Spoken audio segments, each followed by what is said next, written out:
Wala pang 1 year si Duterte, malami nagawa, 6 months pa lang. Sino? Si Duterte, Ano? 6 months pa lang. Oh. Kasi yun ang pangako niya eh. Kaya nga nagtiwala sa kanyang tao. 6 months, within 6 months, ang Pilipinas, babaguhin niya yung sistema. Oh. Totoo naman. Sa loob na, naniniwala naman tayo sir. Sa loob ng 1 year ni Duterte, marami na siyang nagawa. Oo naman. Oh. Napakarami niyang Ano nagawa. mga nagawa ni Pangulong Duterte? Unang-una, ang sabi niya, ibigay natin sa kapwa natin ang respeto. Oh. Bigyan natin sila ng respeto. Lalong-lalo na ang mga pulis.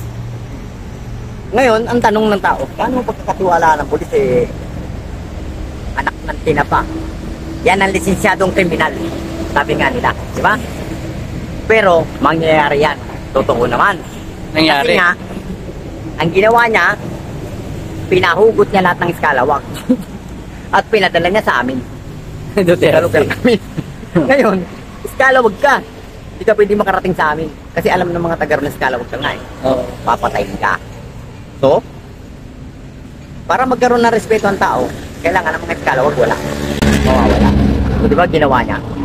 So, nagkaroon uli ng respeto ang tao sa pulis. Kasi nga, siyempre, sinala niya lahat eh. Panahon ni Digong. Oo.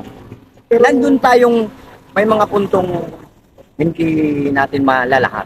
Di ba? Hindi natin malalahat. Pero, disimulado sa ngayon. Sa ngayon ha, disimulado. Pwede mong irespeto ang pulis. Oo. Hindi katulad nung mga panahong nakaraan. Di ba? Pero ngayon, pare, utang ina, dati hindi ako sumasalunod sa pulis. Ngayon, pag dumada ng pulis, nakita ko uniform. Kasi nga, naranasan din nila kung ano yung naranasan ng sibilyan. Diba? Pero habang patagal ang pamumuno ni Bongbong Marcos, ano yung nararamdaman mo? Ang nararamdaman ko, Ano yung nakikita mo? May improvement ba or ano, what? Ano yung pagkakaiba ng panahon ni Digong? wala eh. Ang laki ng pinagkaiba. Kasi nung kapanahunan ni Rodrigo... Sa loob ng 2 years ni Digong, anong meron? tahimik ang Pilipinas. Nagkaroon ng takot ang tao. Takot sa sarili na baka pag gumawa ako ng kasalanan, mamamatay ako. Yun. Yun, di ba? Yun yung panahon na sabi nga nila, ikaw na ang pinakamatapang na tao kung gagawa ka ng kabalbalan sa kapanahonan ni Digong. Kasi Oh. alam mo sa sarili mo, alam nating lahat Oh. na maaaring ikamatay mo yan. Oo. Diba? Gawa ka na sa buhay mo. Gawa ka na sa buhay mo. Ngayon, kaya ko nasabing nanahimik at nagkaroon ng respeto ang tao. Kasi, yun nga, binigyan niya kaagad ng pag-iisipan yung tao. Oo. Ang sabi pa nga niya, within 6 months, patitinuin ko ang Pilipinas. Sino bang presidente nagsalita ng gano'n kundi siya lang ang isip tuloy ng tao, baliw. Oo. Di ba? Baliw mo yata yan eh. 6 months, patitinuin mo ang Pilipinas.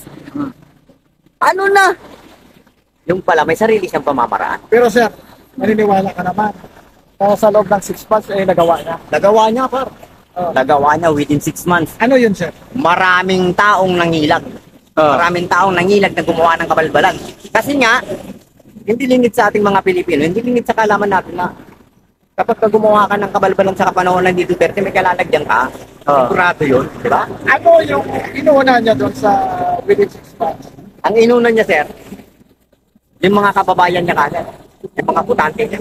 Yung kagad ang inuna niya, di ba? Hindi ba sir, ang inuuna niya yung mga tibagin, yung 5 mga generals? Dito muna nga, yung mga kababayan mo na niya inuna Oo, niya. yung mga Kung general. anong problema. Di ba? Kasi nga, nararamdaman niya, walang respeto ang tao sa sundalo, sa pulis, sa... Oo. Di ba? Nasa gobyerno, wala silang respeto. Dati. Oo, Ibig dati. sabihin sir, binalik niya yung respeto. Oo. Tanaw. Yun kagad ang una niyang ginawa. Kailangan magkaroon ng respeto ang tao sa kapulisan, kasundaluhan, para kahit pa paano, matuto silang mag-open ng problema. Di ba? Nagkaroon pa nga ng patalastas. Isumbong mo kay mamang pulis. Kami nang bahala. Di ba? Ngayon, sa sistemang yun, nagawa niya ng paraan ng ganung bagay, utap, kahit matataas na opisyal, ilalatag niya, wala tayong pakailan. Di ba? Samantalang maaari niyang ikapahamak. Pero ginawa niya ng paraan. Ginawa niya ng paraan kung paano maging ganun ang sistema sa pamamalakad niya, sumunod. Para nang sa ganun, ang Pilipino, magkaroon uli ng pag-asa. Panahon ngayon ni Marcos, ano nakikita mo?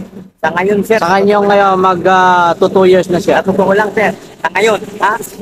Kasi, Para sa akin lang sa mga katulad namin nasa lansangan, nagtitinda sa lansangan, nagmamasid sa lansangan, Oo.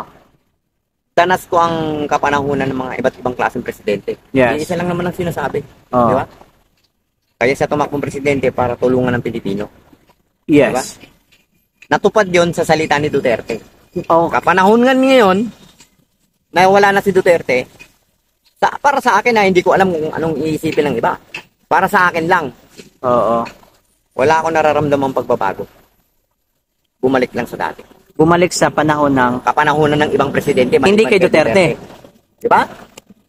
Bumalik na sa dating kalakaran ng Pilipinas. Hindi sa panahon ni Duterte kasi nung panahon ni Duterte hindi ka pwedeng magsabi, sir, hindi po pwede ang ganyan. Bawal yan. Delikado ka. Di ba? Kung ngayon, bumalik na sa ganung klase ng kaso. So maniwala ka sa hindi. Nakaupo ako dito mag-aapon. Yan lang sa may gilid. Napapansin ko may nag-aabutan. Oo. Alam ka naman sabihin mong hindi inabot nun. Oo. Diba? Tambay ako na Maynila. Alam ko ang kalakaran. Nagahuluman ako. Dito ako lumaki. Yes, nga pala, nabanggit mo yung hulo. 'Di ba? Ako din kasi naririnig ko na magulo ang lugar na 'yan.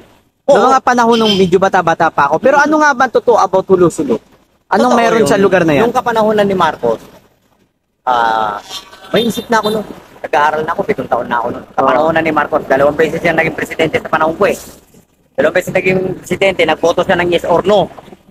Diba? Pero hindi pa ako bumuboto nung araw. Oo, Diba? tama.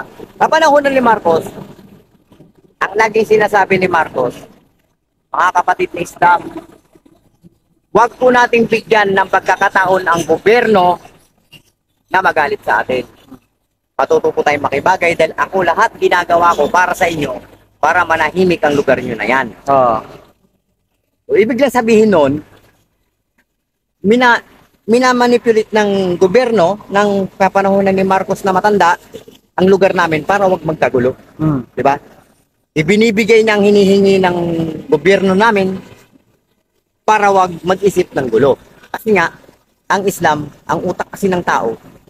Pero ang totoo nun, lahat naman ng tao sa Pilipinas, Islam eh. Yun ang panahon ng araw. Di ba?